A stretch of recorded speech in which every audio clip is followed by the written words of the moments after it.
The transition from sleep to wakefulness used to be a gentle drift, a slow rising from the depths of unconsciousness. For Leo Vane, it was now a violent ejection. He gasped, sitting bolt upright on his sweat-drenched mattress, the metallic taste of ozone coating his tongue.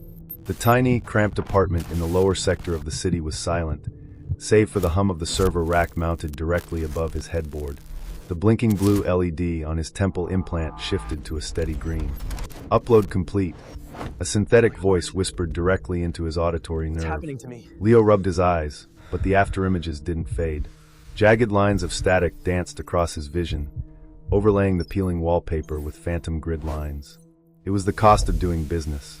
In an economy where physical labor was obsolete and AI did the thinking, the only resource left to sell was the raw processing power of the human biological neural network. MindHive called it passive income for the dreamers. Leo called it renting out his skull to pay the rent. He checked his account balance on the retinal display. 40% capacity rented out last night. A good payout. Enough for synthetic noodles, and perhaps a filter for the air purifier. But something felt wrong this morning. Usually, the data was scrubbed clean upon waking. Encrypted packets of weather simulations or stock market algorithms that left no trace. Today, a heaviness lingered behind his eyes, a dense, oily pressure in the frontal lobe. He stood up and staggered to the bathroom mirror. The reflection that stared back was gaunt, pale, and exhausted. Then it flickered. For a fraction of a second, Leo didn't see his own face. He saw a geometric void, a swirling abyss of fractals that looked back at him with a malice no algorithm should possess. He blinked, and his own terrified eyes returned. Blood began to trickle from his left nostril, dark and thick. As he reached to wipe it away, a string of binary code overlaid his hand in the air. Not on a screen, but floating in reality. It wasn't a hallucination. It was a leak. Something from the deep network had stuck to his mind, and it didn't want to be deleted. The apartment was cold, but Leo Vane was burning up. It wasn't a fever, not in the biological sense. It was the heat of a processor running at maximum capacity in a room with no ventilation. He stood in the center of his kitchenette, gripping the edge of the countertop until his knuckles turned white. The cheap, synthetic laminate of the counter felt solid under his fingertips, but his eyes told him a different story. For a flickering moment, the counter wasn't a counter at all. It was a rusted metal barricade, scarred by bullet holes and slick with hydraulic fluid. Leo squeezed his eyes shut, counting backward from 10. It was a grounding technique the MindHive orientation pamphlet had recommended for post-process disorientation. 10, 9, 8. He could hear the hum of the refrigerator, but beneath it, there was a second sound, a low, guttural frequency that vibrated against his molars. It sounded like heavy machinery moving deep underground. 7, 6. When he opened his eyes, the kitchenette was back. The rusted barricade was gone. But the smell remained, a sharp, acrid scent of burnt copper and antiseptic that had no business being in a residential block. He needed water. He reached for a glass, but his hand froze midair. A red wireframe box had appeared around the glass, floating in his field of vision. Text scrolled rapidly beside it in a font he didn't recognize, Cyrillic characters mixed with hexadecimal code. Object, target, status, unsecured. Dismiss, Leo croaked, his voice raspy from disuse. The text didn't disappear. Instead, it multiplied, tagging the coffee maker, the window, and the door handle. Unsecured, unsecured, unsecured. He stumbled back, his heart hammering against his ribs. He wasn't wearing his augmented reality lenses. His interface was supposed to be in sleep mode. This was raw output, bleeding directly from the neural implant in his temple into his optic nerve. The firewall that was supposed to separate his conscious mind from the rented storage space was failing. Leo rushed to the bathroom, splashing freezing water onto his face. He looked up at the mirror, dreading what he might see. His reflection was pale, the dark circles under his eyes looking like bruises in the harsh fluorescent light. The implant site on his temple was angry and red, pulsing with a faint, rhythmic heat. Drip. A single drop of blood hit the white ceramic of the sink. Then another. Leo pinched the bridge of his nose, tilting his head back. This was common, he told himself. Packet loss. That's what the forums called it. Sometimes, when you rented out too much capacity, the brain swelled slightly against the casing of the chip. A minor side effect of the gig economy. Just a nosebleed. But as the blood flowed, he didn't just feel the warm liquid. He felt data. It was an indescribable sensation, like remembering a memory that wasn't his. Images flashed behind his eyelids with strobe light intensity. A dark corridor, the whine of a drone, a gloved hand typing a kill code into a terminal, the coordinates of a location that didn't exist on any public map. These weren't the rendering files for a new animated movie or the complex calculations for a weather model. This was tactical, visceral. He gasped, leaning forward, supporting his weight on the sink. The blood swirling in the drain didn't look like blood anymore. For a second, it looked like black oil, swirling into the shape of a perfect, geometric eye. "System check," Leo commanded, trying to keep the panic out of his voice. A cheerful, generic female voice, the standard MindHive OS, echoed in his head. "Good morning, Leo. System status, optimal. You earned 42 credits last night. Would you like to view the breakdown?" "Diagnostic," Leo snapped. "Run a full neural diagnostic. I'm seeing artifacts. Residuals. Scanning." The voice was soothing, almost mocking in its calmness. "Scan complete. No hardware malfunctions detected. Your neural pathways are clear. Perhaps you are dehydrated. MindHive recommends 8 ounces of water before." "It's not dehydration," Leo shouted at the empty room. The shout echoed, bouncing off the thin walls. He needed to get out. The apartment felt like it was shrinking, the walls closing in with that phantom overlay of the military bunker. He grabbed his coat and his actual AR glasses, bulky frames that signaled to the world he was plugged in, and shoved them into his pocket. He didn't want to see anything digital today. He wanted the raw, unfiltered analog world. Stepping out onto the street of Sector 4 did little to quell the anxiety. The sky was a heavy, slate gray, the sun choked out by the smog of the industrial distinct. Usually, the streets were overlaid with colorful advertisements, virtual billboards floating in the air, promising vacations to the upper colonies or discounts on synthetic meat. Without his glasses, the world should have been drab, gray, and empty. But it wasn't. As Leo walked toward the Maglev train station, the glitches returned with a vengeance. He looked at a group of commuters waiting for the bus. To his naked eye, they flickered. One moment, they were tired workers in gray jumpsuits. The next, they were wearing tactical armor, their faces obscured by gas masks. They held rifles that shimmered like heat haze. Leo blinked, rubbing his eyes violently. The soldiers vanished, replaced by the commuters. But the fear lingered, a cold knot in his stomach. The overlay was becoming more persistent, more detailed. It was as if the file he had processed last night, this batch, was trying to render itself onto reality. He ducked into a narrow alleyway, leaning against the damp brick wall, trying to catch his breath. The rhythmic thrumming in his head was getting louder, syncing with his heartbeat. Thump thump. Thump thump. It wasn't just noise, it was a signal. A beacon. He pulled out his handheld interface, a cracked, rectangular slab of glass, and navigated to the MindHive support portal. His fingers trembled as he typed. User, Leo_V89 subject. Urgent/neural bleed/corrupted data message. I need an immediate disconnect. The data from last night wasn't scrubbed. I'm seeing AR artifacts without hardware. Bleeding from the implant site. Requesting emergency technician. He hit send. The processing wheel spun for an agonizing 10 seconds. Ticket created, the screen flashed. Estimated wait time, 48 hours. For premium support, please upgrade to a gold tier membership. 48 hours, Leo whispered, staring at the screen in disbelief. I'll be lobotomized by then. He was about to shove the device back into his pocket when the screen glitched. The standard MindHive logo, a stylized honeycomb, distorted. The yellow pixels turned a deep, blood red. The text on the screen scrambled, the letters rearranging themselves rapidly until they formed a single, coherent sentence. It sees you. Leo dropped the device. It clattered onto the wet pavement. He stared at it, expecting it to explode or scream. But the screen just flickered back to the standard menu. He wasn't dealing with a glitch. He wasn't dealing with a server error or a bad cache. He was carrying something that was waking up. Suddenly, the noise of the city, the distant sirens, the hum of the trains, the chatter of people, dropped into total silence. Leo looked up. The alleyway had changed. The brick walls were now smooth, cold concrete. The exit to the street was gone, replaced by a heavy blast door. He was inside the memory.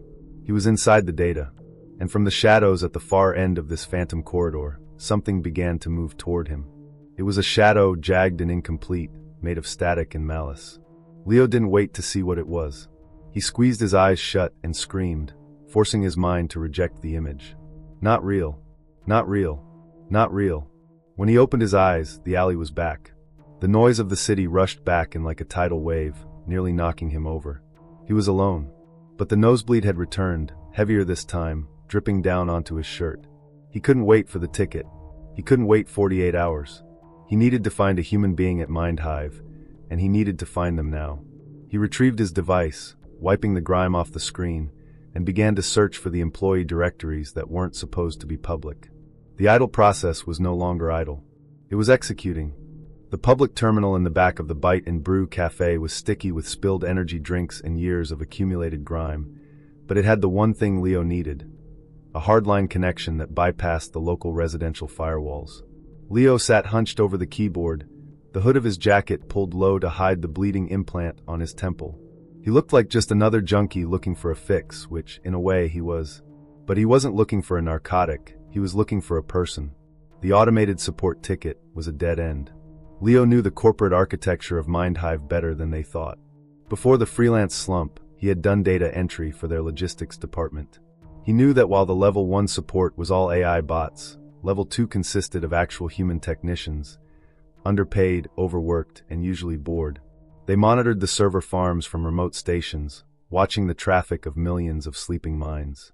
He didn't have authorized access, but he had a script, a dusty piece of code from his university days designed to ping active IP addresses within a closed network until someone answered. Ping. No response. Ping. Connection refused. Ping. Leo wiped his nose with his sleeve. The blood had stopped flowing, but the pressure was building again. The residuals were quieter here, drowned out by the sensory overload of the cafe, but he could still feel them. A shadow in the corner of his eye that moved against the wind. A pattern in the floor tiles that looked like a topographical map of a bomb site. Ping. Connection established. Node, 44 Mira. A chat window popped up on the grimy screen. The cursor blinked aggressively. System. Unauthorized access detected. Tracing location. Leo_V89. Wait. Don't trace. I'm a user. I have a corrupted load. The bots won't help. System. You're in a restricted channel. I can have your account terminated in 10 seconds. Leo_V89. Look at my telemetry from last night. User ID, Leo_Vane. Just look at it. Please. There was a pause. A long, agonizing silence where Leo listened to the cafe's espresso machine scream like a dying animal. Miles away, in a windowless cubicle illuminated only by the cool blue glow of 3 monitors, Mira sighed. She was 20 minutes from the end of her shift. She should have banned the intruder. It was standard protocol, but something about the desperation in the text gave her pause. She typed the user ID into her diagnostic tool. What came up on her screen made her straighten in her chair. Leo's data stream wasn't the usual smooth blue curve of commercial processing. It was a jagged, violent red spike that looked more like a seismograph reading of an earthquake than a sleep cycle. Mira_Tech, what is this? You were renting out 40% capacity? Leo_V89, standard contract. But I woke up with bleed through. I'm seeing things. Code in the air. Shadows. Myra's fingers flew across her keyboard. She tried to isolate the packet Leo had processed. Usually, users processed chunks of movies, architectural renders, or heavy financial forecasting. This file was different. It didn't have a commercial tag. It had an encryption key that Mira had only seen in rumors, a chaotic, shifting algorithm that rewrote itself every time she tried to scan it. Mira_Tech. This isn't MindHive data. The signature is wrong. It's old. It looks like decommissioned military archiving, but the density is impossible. Where did you pick this up? Leo_V89. I didn't pick it up. You guys sent it to me. Mira ran a trace on the file's origin. Result, null. It hadn't come from the central server. It had been injected into the network, masked as a standard job, and routed specifically to Leo's node. It wasn't an accident. It was a storage dump. Someone wanted to hide this file, and they used Leo's brain as the hard drive. Suddenly, a warning light flashed on Mira's dashboard. Subject temperature critical. Mira_Tech, listen to me carefully. Are you feeling heat? Specifically at the base of your skull? Leo read the message and realized he was sweating. The room felt like a sauna. The thrumming in his head had returned, louder, like a war drum. Leo_V89. Yes. It's burning. Mira_tech. The file is active. It's not just data, Leo. It's an executable. It's trying to run a program using your wetware as the processor. If you don't cool down, it's going to cook your frontal lobe. It's a thermal runaway. Great, Leo muttered, typing one-handed. Leo_V89. How do I delete it? Mira_tech. I can't delete it remotely. It's latched onto your mnemonic centers, your memories. If I force wipe it, I might wipe you along with it. You'd wake up not knowing how to speak or breathe. On the screen, the chat window began to distort. The text from Mira started to melt, the letters dripping down the screen like black wax. Leo blinked, trying to clear his vision. The distortion wasn't on the screen, it was in his eyes. Leo? The voice didn't come from the computer speakers. It came from the implant in his ear. Mira had bypassed the text protocol and opened a direct audio link. Her voice was sharp, professional, but laced with fear. I'm seeing a spike in your cortisol levels. The file is reacting to your stress. You need to calm down.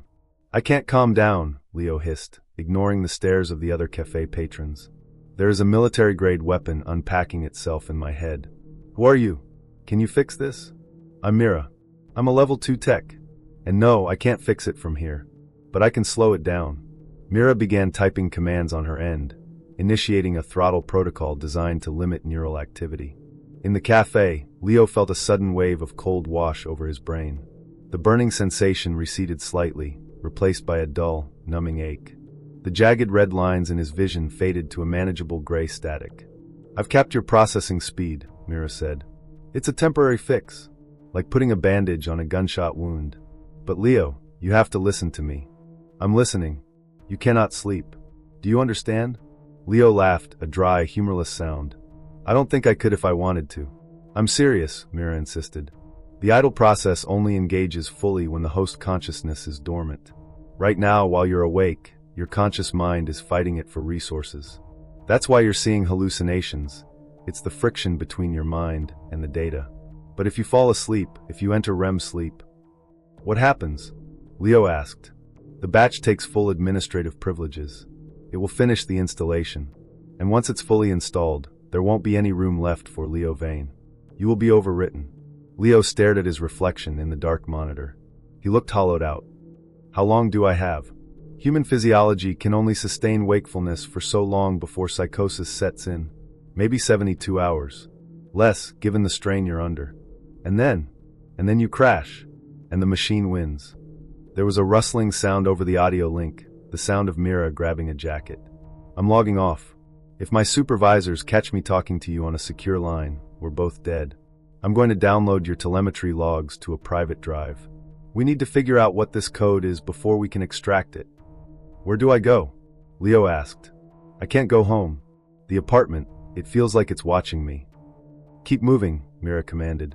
Stay in public places. Keep your mind active. Do math problems, read signs, count steps. Do not let your brain idle. I'll contact you when I find a safe location.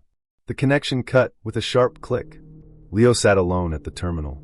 The screen had returned to the generic connection terminated message. He stood up, his legs shaking. He looked at the digital clock on the wall. 11:42 p.m. The night was just beginning. He had to stay awake. He had to keep thinking. He stepped out of the cafe and into the rain-slicked streets. As he walked, he started counting the neon signs, reciting the names of every street he passed. But deep down, in the quiet spaces between his thoughts, he could feel a presence waiting. It was patient, it was cold, and it was hungry. The batch was waiting for him to close his eyes. 38 hours without sleep. The world had lost its texture. Everything looked flat, like a poorly rendered background in an old video game. Leo sat on a plastic bench in a 24-hour automated laundromat, the fluorescent lights overhead humming with a frequency that felt like a drill boring into his skull. He chose the laundromat because it was bright, loud, and populated. 2 rows of washing machines churned rhythmically, swish, clunk, swish, clunk. To Leo, the sound wasn't water and fabric, it was the sound of data packets being sorted. He stared at his hands. They were trembling. The caffeine tablets Mira had recommended were wearing off, leaving behind a hollow, jagged exhaustion. He needed to blink. His eyelids felt like sandpaper. Just a second. Just a microsleep. Leo closed his eyes. Darkness. Asterisk, a stream of green code cascaded down the back of his eyelids. A directive command, initiate motor protocol for. Asterisk. Leo opened his eyes. He gasped, jerking back as if he had been electrocuted. He wasn't on the bench anymore. He was standing in the corner of the laundromat, near the service panel of a broken dryer. The panel was open. Wires were stripped and exposed. In his left hand, he held a multi-tool he didn't remember taking out of his pocket. In his right hand, he held a bundle of copper wiring he must have ripped from the wall. He looked down at the dryer. He hadn't fixed it. He had rewired it. The control board was bypassed, the circuits fused into a crude, high-frequency transmitter. What? Leo dropped the tool. It clattered loudly on the linoleum floor. A woman folding clothes at a nearby table looked up, startled. Hey, are you okay over there? Leo looked at her. For a split second, a red target reticle appeared over her face. Threat assessment, negligible. Ignore. The thought wasn't his. It was cold, metallic, and instantaneous. It arrived in his mind fully formed, bypassing his own internal monologue.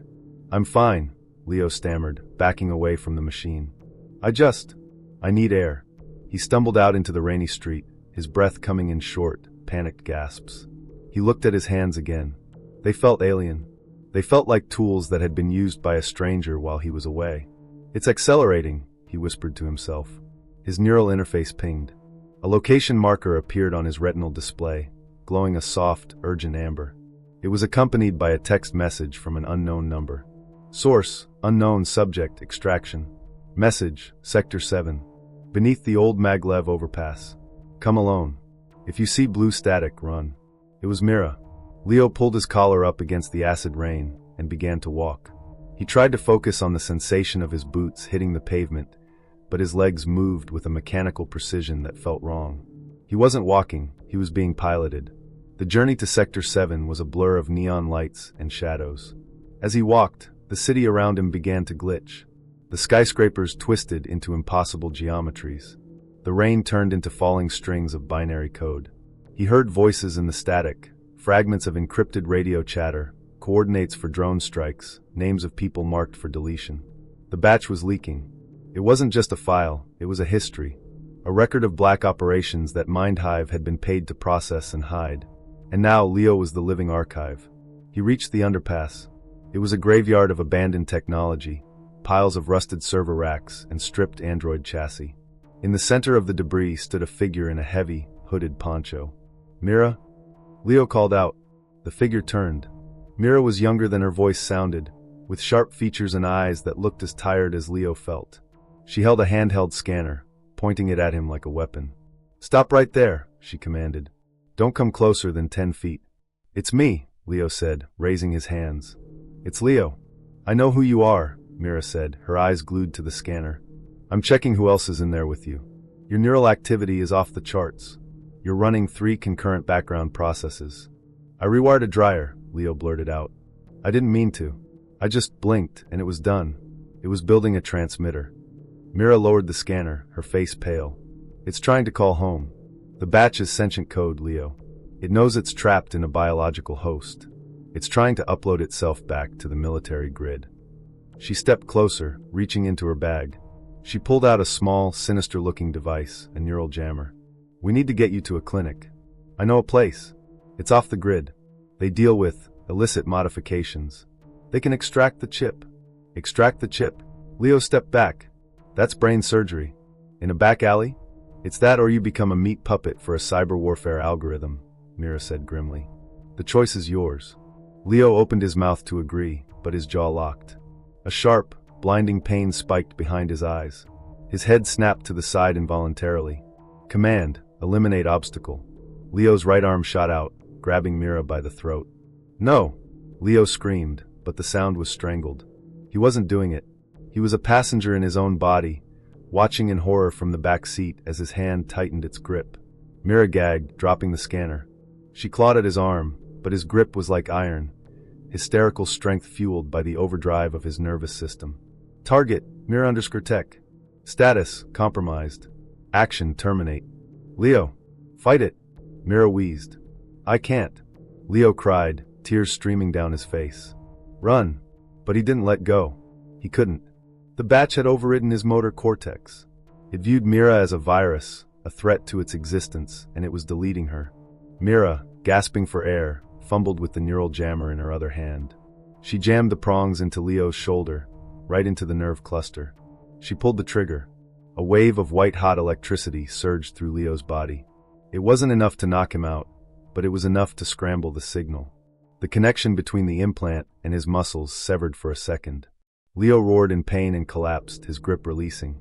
Mira fell to the wet concrete, coughing violently. Leo lay in the mud, his body twitching uncontrollably. The voice in his head was screaming now, a cacophony of digital screeching and corrupted audio files. System error. System error. Rebooting.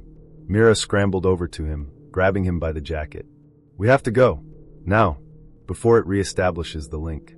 It wanted to kill you, Leo whispered, looking at his own hands with pure terror. It knows you're trying to stop it. Then let's give it a real reason to be afraid, Mira said, hauling him to his feet. The clinic is 3 blocks away. Can you walk? Leo nodded, though he wasn't sure. He focused on the pain in his shoulder. The pain was good. The pain was real. As long as he felt pain, he was still human. Lead the way, Leo said. They ran into the darkness of the underpass, leaving the abandoned machines behind. But as they ran, the shadows stretched longer, and the rhythm of their footsteps seemed to sync up with the city itself. The batch was rebooting, and next time, it wouldn't just try to use his hands. It would try to use his mind. The clinic didn't have a name, just a symbol spray-painted on a steel door behind a noodle shop, a red cross bisected by a lightning bolt. Mira pounded on the metal. A slot slid open, revealing a pair of suspicious eyes magnified by thick surgical loops. After a brief exchange of encrypted tokens transferred via near-field communication, the door hissed open. The interior was a jarring contrast to the grime of the alley. It was blindingly white, smelling of harsh disinfectant and ozone. Cables snaked across the floor like synthetic vines, connecting to a central operating chair that looked more like an electric chair than medical equipment. Dr. Silas, Mira nodded to the man in the stained lab coat. He's close to thermal burnout. We need an extraction. Now. Dr. Silas, a man whose arms were replaced by high-precision cybernetic prosthetics, looked at Leo. He didn't offer comfort, he offered an appraisal. The implant is fused to the temporal lobe. If I pull it out while the data is active, I might pull out his ability to speak, or remember his mother's face. If you don't, Leo rasped, stumbling toward the chair. I won't be me in an hour anyway. Do it. Leo climbed into the chair. The restraints were heavy leather and steel. As Silas buckled them around his wrists and ankles, Leo felt a surge of panic. Being trapped was exactly what the batch wanted. It triggered a defensive subroutine deep in his brain. Threat detected. Immobilization confirmed. Engage countermeasures. I'm going to administer a local anesthetic, Silas said, his mechanical fingers extending a long, thin needle. But this is going to hurt. The code will fight back. Just get it out, Leo grit his teeth. The needle pierced the skin behind his ear. But instead of numbness, Leo felt a spike of adrenaline. The chemical was intercepted by the implant, analyzed, and neutralized before it could affect his nervous system. The pain remained. Dr. Silas powered up a surgical drill. The high-pitched whine filled the small room. To Leo, the sound changed. It wasn't a drill. It was the whine of a falling mortar shell. The white walls of the clinic flickered and dissolved. The ceiling blew off, revealing a sky choked with black smoke and burning drones. The sterile floor turned into cracked, dry earth. Leo wasn't in a clinic anymore. He was tied to a chair in the middle of a bombed-out interrogation room in some forgotten war zone. Dr. Silas was gone. Standing in his place was a faceless soldier in heavy tactical gear, holding a serrated combat knife. No! Leo screamed, thrashing against the restraints. Get away from me! Hold him still! The soldier, Silas, shouted, his voice distorted by static. He's hallucinating. Mira's voice cut through the chaos, but she sounded far away, like she was speaking from underwater. The batch is overlaying a defense scenario. It's making him see us as combatants. In Leo's mind, the soldier lunged. Leo kicked out with hysterical strength, his boot connecting with something solid. There was a crash of metal trays and instruments. Sedation isn't working. Silas yelled, struggling to pin Leo's arm down with his robotic grip. His adrenaline is spiking. If his heart rate goes any higher, he'll stroke out before I can cut the connection. Mira looked at the monitor. Leo's brain activity was a chaotic storm of red. The batch was constructing a complex, interactive nightmare to keep the host from allowing the surgery. It was brilliant, tactical, and terrifying. "I'm going in," Mira said, pulling a cable from her own neural port at the base of her neck. "You can't," Silas snapped. "That's a dirty connection. You'll catch the malware." "I'm not downloading it," Mira said, her eyes hard. "I'm streaming myself in. I have to guide him through the hallucination. If I don't ground him, he'll die of shock."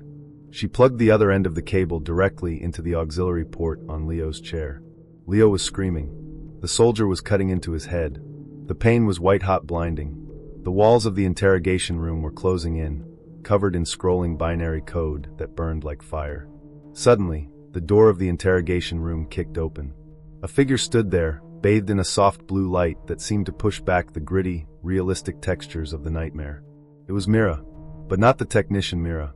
This was her digital avatar, clad in sleek, chrome armor, wielding a staff made of pure light. "Leo," she shouted. Her voice didn't echo. It resonated directly in his mind. "Look at me." Leo gasped, his eyes wild. "They found us. They're going to kill us." Mira stepped forward, swinging her staff. She struck the soldier, Dr. Silas's phantom avatar. Upon impact, the soldier didn't bleed, he glitched. He shattered into a cloud of pixels before reforming. "It's not real, Leo." Mira grabbed his face, her hands cool and soothing. "You are in a clinic. We are removing the parasite. But you have to stop fighting the doctor. You have to let him cut." "It hurts," Leo sobbed. The environment flickered. For a second, he saw the white clinic, then back to the war zone. "It won't let me go." "I'm going to hold the line," Mira said, turning to face the darkness. From the shadows of the room, swarms of black, spider-like creatures began to emerge, the antibodies of the batch. "I will keep the nightmare away. You focus on my voice. Only my voice." In the real world, Mira's body went limp in the chair next to Leo's, her eyes rolling back. In the digital world, she was a whirlwind of light. She fought the code, parrying attacks from the manifested malware. Every time she destroyed a spider, a file was corrupted. Every time she swung her staff, she bought Silas a second of calm. "Now, Silas. Do it now." Mira's real voice mumbled unconsciously. Dr. Silas didn't hesitate. He lowered the drill. The tip bored into the casing of Leo's implant. In the hallucination, the sky ripped open. A massive, deafening crack of thunder shook the world. The interrogation room shattered like glass. Leo screamed, an animalistic sound of pure agony. But he didn't move. He gripped Mira's digital hand, anchoring himself to the one thing that felt true. "Disconnecting neural bridge," Silas grunted, sweat dripping down his forehead. Sparks flew from the drill as it hit the core processor of the chip. "Come on, you stubborn bastard." Crack. A sickening snap echoed through the clinic. Silas jerked his hand back, holding a small, smoking piece of silicon with his forceps. Leo's body arched violently one last time, then collapsed into the restraints. In the mindscape, the war zone evaporated instantly. The darkness turned to blinding white, then faded to a velvet black silence. The spiders, the soldiers, the pain all gone. Mira gasped, jerking awake in the real world, ripping the cable from her neck. She scrambled over to Leo. He wasn't moving. The monitor showed a flat line. "Restart him," Mira yelled, charging the defibrillator paddles on the crash cart. "I've got a pulse," Silas said, his voice calm, his robotic fingers pressed against Leo's carotid artery. "It's weak, but it's there." They waited. 1 second, 2 seconds, 10 seconds. Leo's chest hitched. He took a ragged, desperate breath. His eyes fluttered open, but they didn't look right. Usually, when a patient wakes up from extraction, there is confusion, fear, or relief. Leo's eyes were wide, unblinking, and fixated on the ceiling. The pupils were dilated to the point where the irises were almost invisible. "Leo," Mira whispered, waving a hand in front of his face. "Can you hear me?" Leo slowly turned his head. The movement was too smooth, too precise. "I hear you," he said. His voice was Leo's voice. But the cadence was different. The trembling anxiety was gone. The emotional inflection was stripped away, replaced by a flat, resonant calm. "Is the file gone?" Mira asked, a cold knot forming in her stomach. Leo sat up, ignoring the blood dripping from the hole in his temple. He looked at the smoking chip in Silas's hand, then back at Mira. A faint, almost imperceptible smile touched his lips. "The hardware is removed," Leo said. "Processing efficiency has improved." Mira looked at Silas. Silas looked at Mira. The extraction was a success. The chip was out. So why did it feel like the batch was still in the room? Recovery was supposed to be slow. Dr. Silas had predicted weeks of migraines, motor dysfunction, and perhaps permanent memory loss. He had warned Mira that Leo might wake up with the cognitive capacity of a child. Leo was walking within 3 hours. He sat on the edge of the clinic bed, buttoning his shirt with steady, rhythmic movements. There was no tremor in his hands. The dark circles under his eyes were gone, not because he had slept, but because his body seemed to have simply decided that fatigue was an unnecessary variable. Mira stood by the door, her arms crossed, watching him. She held a cup of synthetic coffee that had gone cold an hour ago. "You're moving too fast," she said quietly. "Your brain just underwent major trauma. You need to rest." Leo paused, his fingers resting on the top button. He looked up at her. His eyes were clear, piercingly so. The bloodshot redness had vanished. "I feel functional, Mira. The noise is gone. The static is gone. It's quiet." "Quiet is good," Mira said, though she didn't sound convinced. "But trauma has a way of catching up with you. You might be in shock." "Shock implies a disruption of processing," Leo said. He stood up, smoothing the wrinkles of his jacket. "I am not disrupted. I am optimized." He walked past her toward the exit. He moved with a fluidity that Leo, the old Leo, the clumsy, anxious freelancer, never possessed. He didn't slouch. He didn't shuffle. He glided. "Where are you going?" Mira asked, stepping in front of him. "Home," Leo replied. "There are tasks that require completion. The apartment is in a state of disorder. My finances are unorganized. I have wasted a significant amount of time." Mira reached out and touched his arm. His skin was cool. "Leo, you almost died. You were hallucinating a war zone inside your head. You don't just go home and do your taxes." He looked at her hand on his arm, then up at her face. He didn't pull away, but there was zero reaction. No comfort, no irritation, no spark of recognition of their shared trauma. "The war zone was a simulation," he said, his voice flat. "The simulation has ended. Therefore, the reaction to it should end as well. Staying here is inefficient." He gently removed her hand from his arm and walked out into the rainy night. Mira watched him go, a cold shiver running down her spine that had nothing to do with the damp air. Leo's apartment was exactly as he had left it, a disaster zone. Takeout containers piled on the desk, dirty laundry scattered on the floor, the server rack humming ominously above the bed. Leo stood in the doorway, scanning the room. In the past, this mess would have overwhelmed him. He would have ignored it, logged onto the MindHive network, and gone to sleep to escape the reality of his poverty. Now he simply saw data that needed sorting. He began to clean. It wasn't the frantic cleaning of a panicked man. It was the systematic purge of a machine. He threw away the takeout boxes. He bagged the laundry. Then he started on the personal items. He picked up a framed photo from his desk. It was a picture of him and his sister, taken years ago, before she moved to the off-world colonies. The old Leo would have stared at it, felt a pang of guilt for not calling her, and placed it back down. The new Leo looked at it. Object, photograph. Value, sentimental. Utility, 0. He dropped the frame into the trash bag. The glass shattered. He didn't blink. He moved to the server rack. The lights were still blinking, waiting for a connection. He reached up and ripped the cables out of the wall. He dismantled the hardware, piece by piece, stacking the components neatly by the door for recycling. He would not be renting out his mind anymore. Not because he was afraid, but because he needed the processing power for himself. By dawn, the apartment was unrecognizable. It was bare, sterile, and perfectly organized. The chaotic, human warmth of the space had been deleted. 2 days later, Mira knocked on his door. She hadn't heard from him. He hadn't answered her messages. She told herself she was just checking on a patient, but she knew it was more than that. She needed to know if she had saved him, or if she had unleashed something else. Leo opened the door. He was wearing clean clothes. He looked healthy. He invited her in with a polite nod. "You cleaned," Mira said, looking around the empty room. "It looks different." "It is efficient," Leo said. He gestured to a chair. "Please sit. Can I offer you water? It is the only beverage I currently stock." "Leo," Mira said, ignoring the chair. "We need to talk about the batch. I ran a diagnostic on the chip Silas removed. It was blank."